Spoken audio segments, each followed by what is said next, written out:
ReasonConf is brought to you by our gold sponsors Ahrefs and Chain Street. Yeah, thank you, Marcel, very much for the introduction. So I'm really glad to be here. It's like 2 weeks ago I tore my ACL, and so that was like a thing. But I'm really glad I can be here and that everyone is here listening to this topic. It's not an easy topic.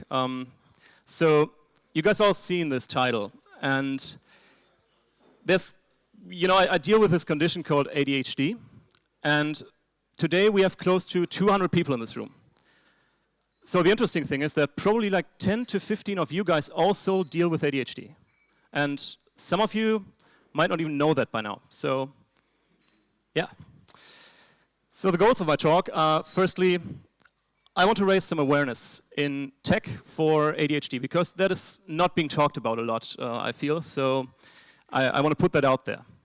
And I also will try to break down some stereotypes around the whole topic to show that it is not a disease, it's not all bad, and you don't have to be desperate about it if you have it. Second thing is, and this is where this talk is going to be a little bit different, is that Reason can actually improve your life beyond your developer experience and beyond getting 0 bugs. And I have a very personal story that will show you how that happened for me. The third one is that Reason is absolutely ready for production. And I'm using this a lot in production. I will show in a second how much actually. And you will hopefully get this impression when I'm done with my talk today. So, quick introduction. I mean, Marcel already introduced me kinda, so I'm Jonathan. I'm from Münster in Germany. And I've been a developer for 17 years now. And my day job is working on tools for online marketers. So we do timers on website and webinar services, that kind of stuff. And we actually have 12 active production projects in Reason that I currently actively maintain every day. And thank you. Whoa, this one is cool. Whoa, wait. This one's even better. And they're being used by more than 30,000 people daily. So yeah, that's Reason. Thank you. So let's get into the story, actually. So it begins 17 years ago in April 2002. My brother just recently came back from a year abroad in the US, and he brought a lot of impressions with him, and most importantly, his desire to start his own online business. There was just one slight problem, he didn't have any idea how to build stuff for the internet. And so he was already way into his education as a business guy, so he couldn't learn that stuff afterwards. So he had a bright idea. And that idea was actually me, so in that April, on my birthday, I would see a bright yellow book among my gifts. And I have that book right here. I don't know if all of you can see it good. It's JavaScript for Dummies. I mean, you know these books, right? They teach you just about everything while you learn nothing at all, really. But it's probably not fair, because this book is what actually got me into developing. So I guess it's fine. And I learned it with Notepad and Internet Explorer. I don't know what version it was, probably 5 or 6, I don't know. And yeah, that was fun, glorious days, really. So this short episode served more than just to get a laugh out of you guys. I also wanted to point out that becoming a developer hasn't really been a conscious choice for me. I just stumbled into this, basically, and it kind of stuck with me. Well, first because it's fun, and secondly because by now it's the only thing I really know how to make a living of, so yeah. Let's skip ahead, actually, a long time to the summer of 2017, so 2 years ago. It is, even though that I felt in my prime as a web developer, there was always something nagging at me. Something never really felt quite right. And while I was very good at creatively solving problems, I was also really good at introducing new ones. Yeah, maybe not an ADHD thing, but you guys get the idea. So I would over-eagerly start new projects, and I would be bored out of my mind if I had to touch old code, and that became really frustrating. 1 week I would do 12, 14 hours a day and go all out, build product and have fun with it. And the next week I would like lie in bed all day feeling miserable, and maybe getting 2 hours in, like if I was really lucky. So something went wrong. But in the years before that, you know, I was this guy always the best in, you know, computer sciences at school, and I would feel like every other developer that I knew, like I would be better than them at programming. You know, I would think I would have a more diverse skill set, and I would be more flexible in my approaches and everything. And in my mind, I would even belittle other people for like working regular jobs, because that weren't for me, you know. Like, how could I be that creative self that I built around me in a 9-to-5 job? That's just not gonna happen, right? So this facade started cracking, like in that summer. With the rise of technologies like React, I came into contact with like tech communities and other developers, and that made me realize that something in the way I work and in the way I structure my workflow that actually was different. I used to see all these amazing people doing like open source work, doing their thing, working on stuff, and I just, at this point, I just wanted to belong and participate. I wanted to contribute to that as well. I understand today why this wasn't possible back then, but man, that was rough. Like, I would feel all kinds of bad, like even to a point of worthlessness sometimes. And yeah, I mean, it was that summer actually that a friend of mine got diagnosed with ADHD. And while I talked to him about how this all came to be for him, like his diagnoses and his symptoms and what he struggled with, I began wondering. I began wondering, what if? Like, what if I had that? But no, I mean, that's ridiculous, right? Because it's a children's thing. So, I mean, my friend has it, so what if? That question actually, it haunted me for weeks. And I was kind of torn between wanting this to be true, because that would explain a whole lot about my life and why I felt like I always could have done more. But on the other hand, I felt ashamed, and sometimes I would put out a ton of denial, and sometimes I would even be just curious. But one thing was for sure, like I needed to know. So let's talk about ADHD for a bit, just to break this up a little. For those who don't know, ADHD stands for Attention Deficit Hyperactivity Disorder. There's also its nasty little sibling, which is called ADD, and it's basically the same thing, but without the unrest in the body. I mean, there's still unrest, but it's more like on the inside, and you probably wouldn't even notice it in a person until you engaged in a deeper conversation. Even though technically incorrect, I will be using the two terms interchangeably in this talk, so just bear with me. ADHD affects around 5% of children in the Western world, and that is a lot of children. And there's even a prognosed 2 to 3% of children that are undiagnosed. Even more interesting is that 60% of these children will carry the symptoms into their adulthood. So that is a lot of people that deal with the situation, and yeah, anyway. I don't want to really bore you with the details of how ADHD works in detail, so I'll just get quickly over this. You guys probably are familiar with the feel-good hormone dopamine.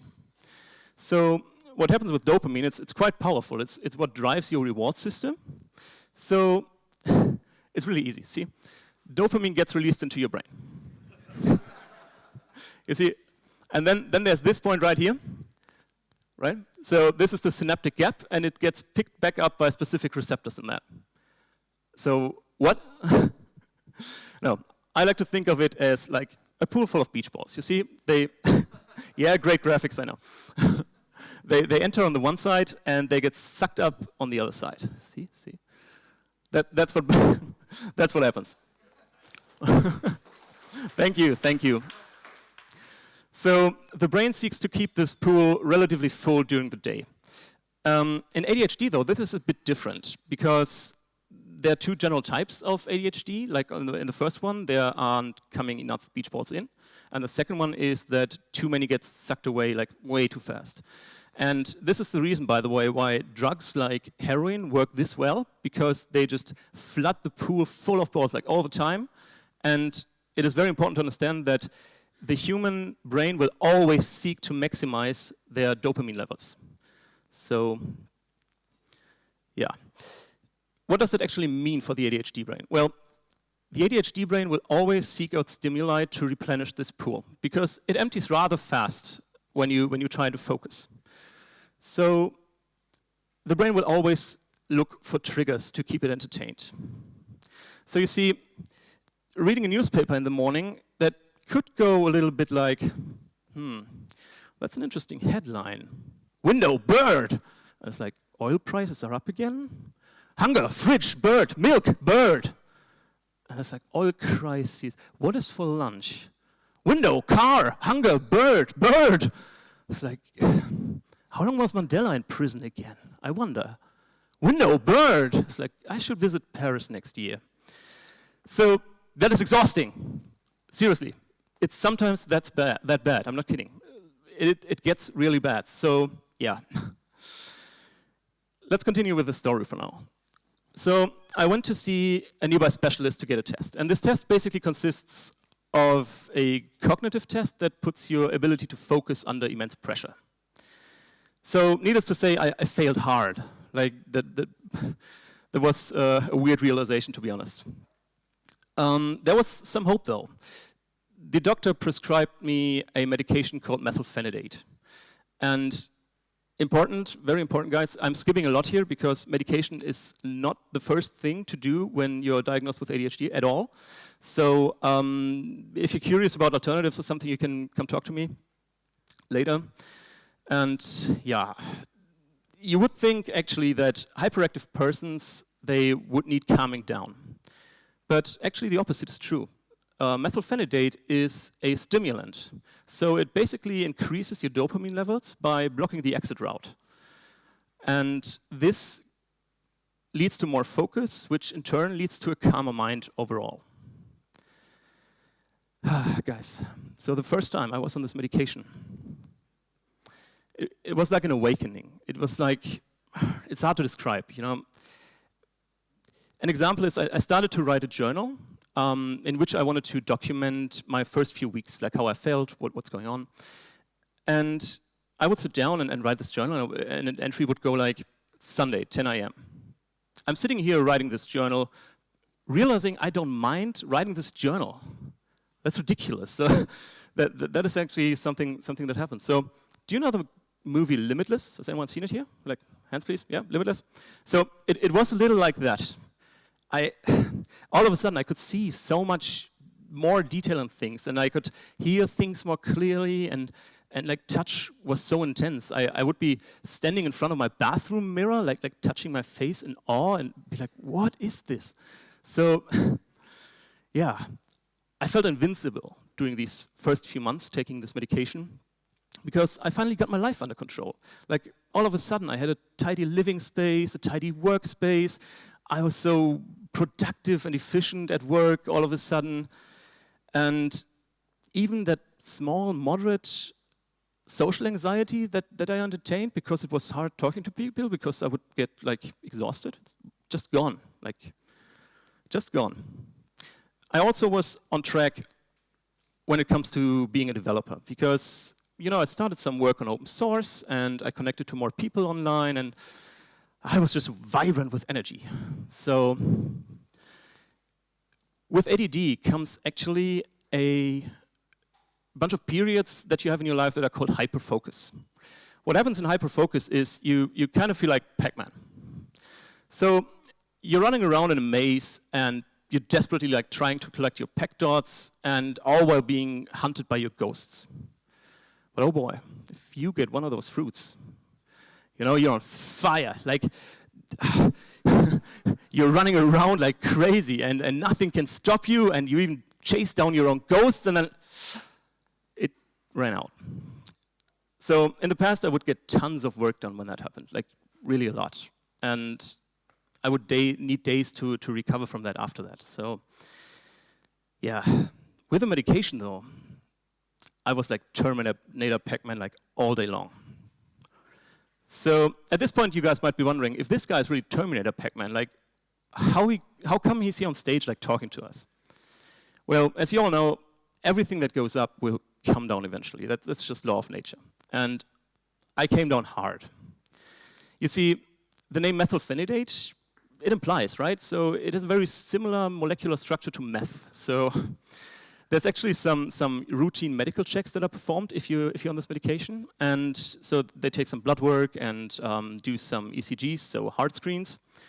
And during one of those checks, my doctor noticed a weird reading in my ECG. And he said, you should go see a cardiologist, just to be safe. I'm like, sure, why not? So 1 week later, I'd sit in front of yet another doctor, and we ran some tests.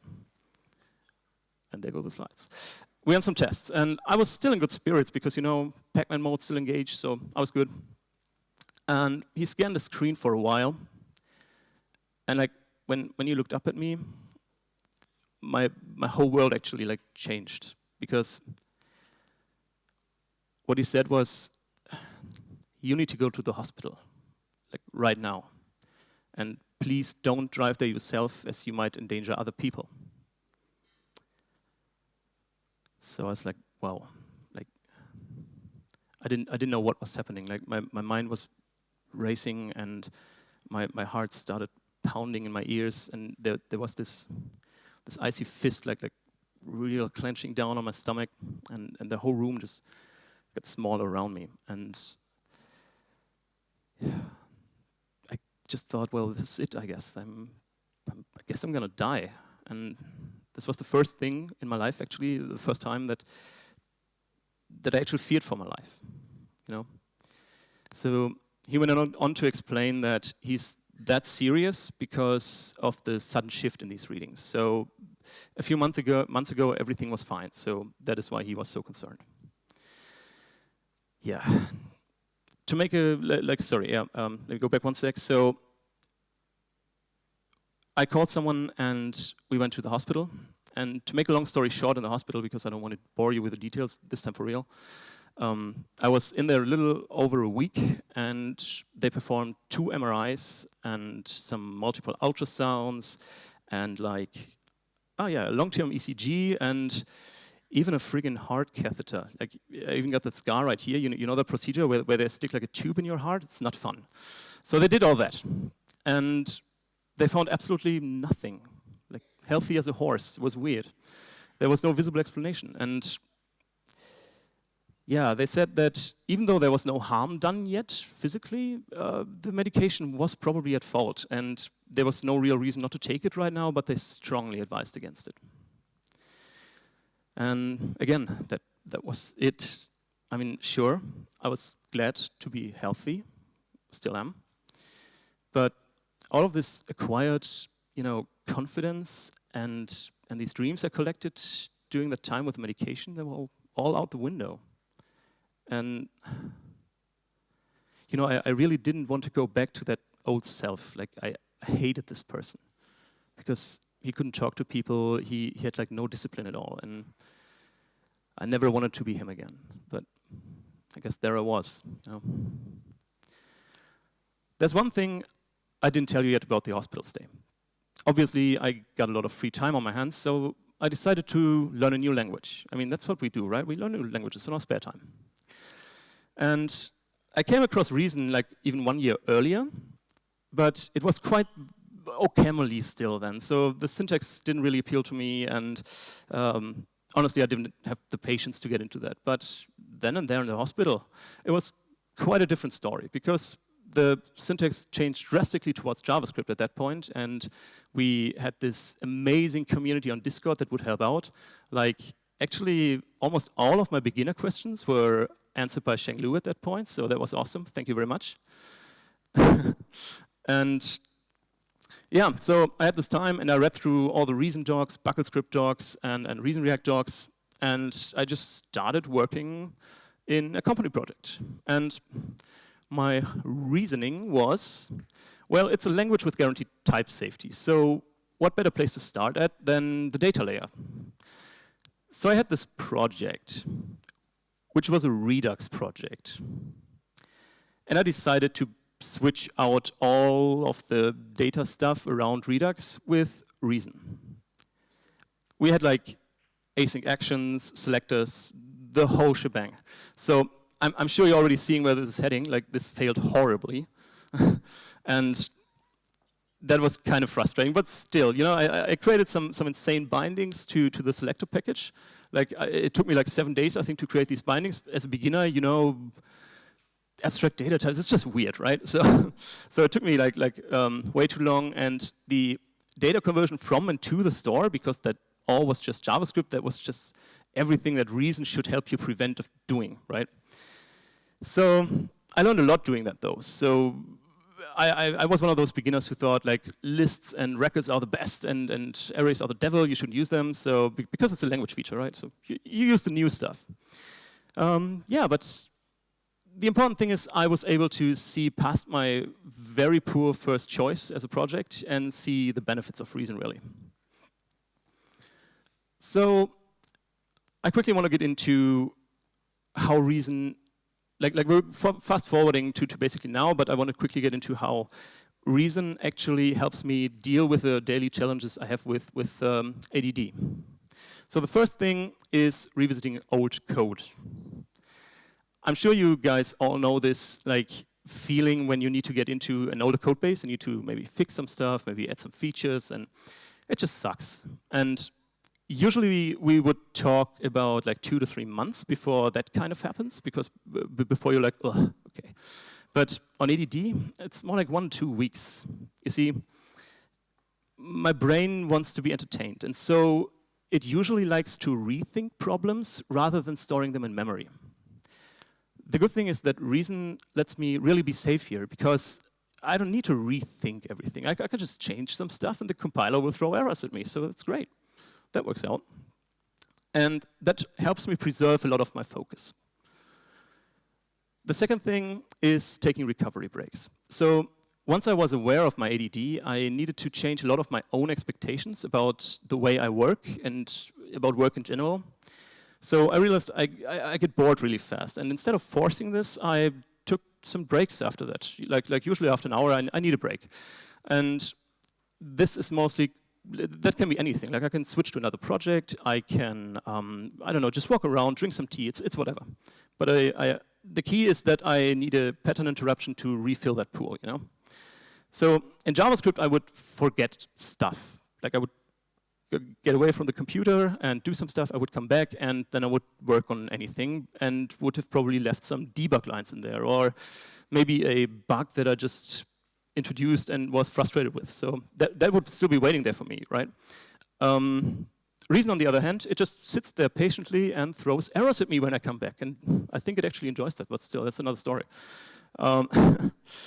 So that's the third thing. It's switching projects a lot, which I just mentioned, so it kind of revolves around the same core. You see, I got a great degree of freedom at my workplace, so I can basically choose whatever I want to work on at any given time. And so I just switch around a lot, and Reason actually helps a lot to make this easy for me. Now, probably one of the most important things is data first and safe refactors. Like, I always struggled with structurally planning out my projects. I mean, that is just too exhausting for me. Before, you know, how do I say it?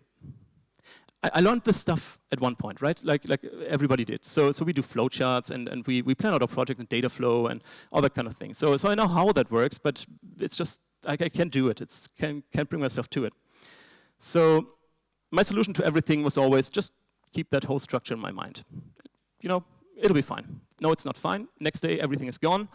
And it's almost certain that the data layer you try to create during that time will grow unorganically, to put it very gently. So, yeah, and refactors are actually a nightmare. Like when you're doing JavaScript and you switch like projects a lot and you didn't plan it properly in the beginning. I mean, a very good example was Christoph from before, where he said, like, his other devs said, okay, this would have been horrible in JavaScript, and so undefined is not a function, right? I mean, refactors are the worst. It's quite a different story with Reason, because now whenever I start a new project, I just map out the types and the data conversion first, because I need to do that anyway with Reason. There's no way around it. And then I just build basically my app around the data. And this kind of feels like a real-world flowchart to me, like I would plan out my project as a flowchart, but it's fun because you're writing code actually and not doing like stupid clicky stuff. And it's amazing how easy that became then to set up and maintain, especially. Like Reason provides the best refactoring experience ever. I mean, you need a new feature, you can just add like a record field somewhere and fix the errors. Or if you need to change something, same thing. New data or different data from the server, same thing. It's really easy. So, in summary, let's fast forward to today, actually. What happened for me is my point. So, I'm around on the Discord channel most of the day to try and give back wherever I can. Also, I've been able to create bindings to the awesome Material UI package. So, as well, if you have any questions, come see me. Thank you, thank you.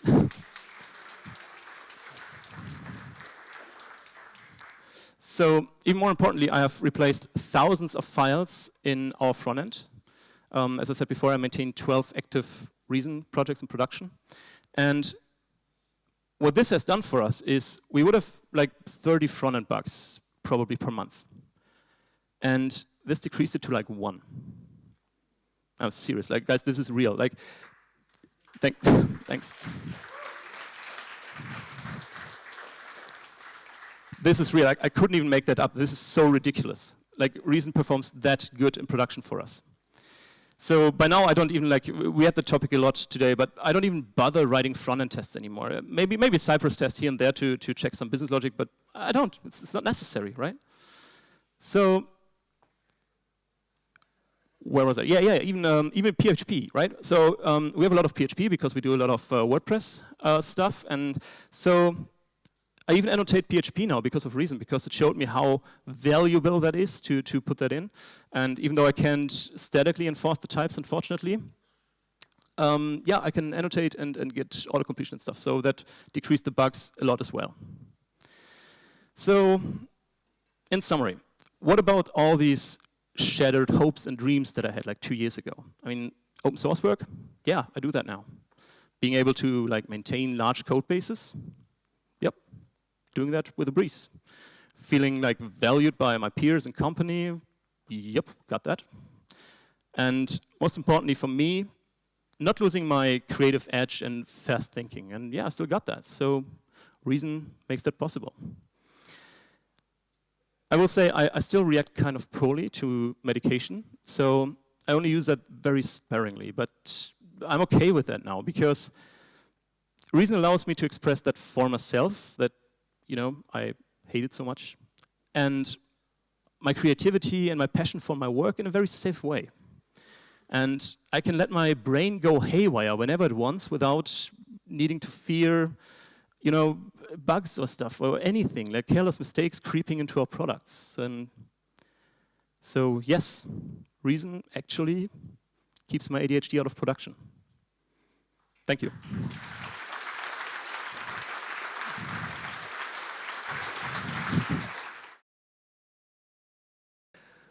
So, ADHD is an important topic, and I want to show you guys why. So first off, ADHD is not a disease. It's a useful trait. And it really had its place in evolution. And you guys can probably imagine that like 30, 50,000 years ago, when we're like cavemen all running around, you would have had to have some people that while all the other guys sat around the fire preparing food would be like, that doesn't interest me. I'm going to look over there. Like, what's over there? Oh, there's the lion, you see? So it has its evolutionary, it has an evolutionary sense to it. It just doesn't fit in our today's society anymore really well. Also, people with ADHD and even also with ADD, because they don't have to like focus on their body all the time, are very creative and fast-thinking problem solvers. So they're like the fireman in your team. They can quickly switch over to like new contexts and new projects and really help out like all over the place. So my plea is that employers should tap into this vast pool of potential, because you know, if there's not an environment where ADHD can thrive, then you won't reap the benefits, and that's unfortunate because these people are very creative and they bring a lot of value to teams. The second thing is that they should really build these kind of workplaces where people have the ability to maybe tap out one day or maybe switch teams a lot, like every 2-3 days. That'll help out a lot. And it is important that there's a safe atmosphere to talk about this. Like, you can imagine I was super nervous with this topic, right? It's not an easy thing because usually in mainstream it is viewed as like a disease and people are weird that have ADHD, you know, they like jump all over the place, just weird people, right? So I was sure that this would be a very safe space, and I thank you all for making it so. But that is not the case everywhere. So I believe that workspaces really need to account for this and make this a safe place for people with ADHD. Obviously, other things as well, but especially ADHD. And I can even tell you why. You know, first, yeah, it's the right thing to do, but you can't pay your bills for the right thing, right? So, guys, companies lose a lot of money if they do not create these environments and do not support people with ADHD.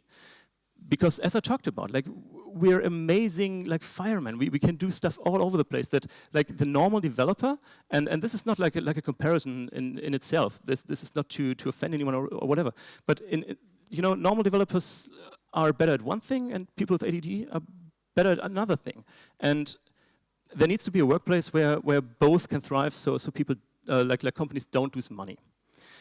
And it's a very hard waste of productive employees because if people with ADHD or ADD try to really thrive in a normal work environment, you can bet that they'll probably burn out by 40 because keeping this sort of focus all the time is a hard thing to do for people with ADHD. So they should have the ability to switch around a lot and work like they're supposed to work. So that is it. Thank you.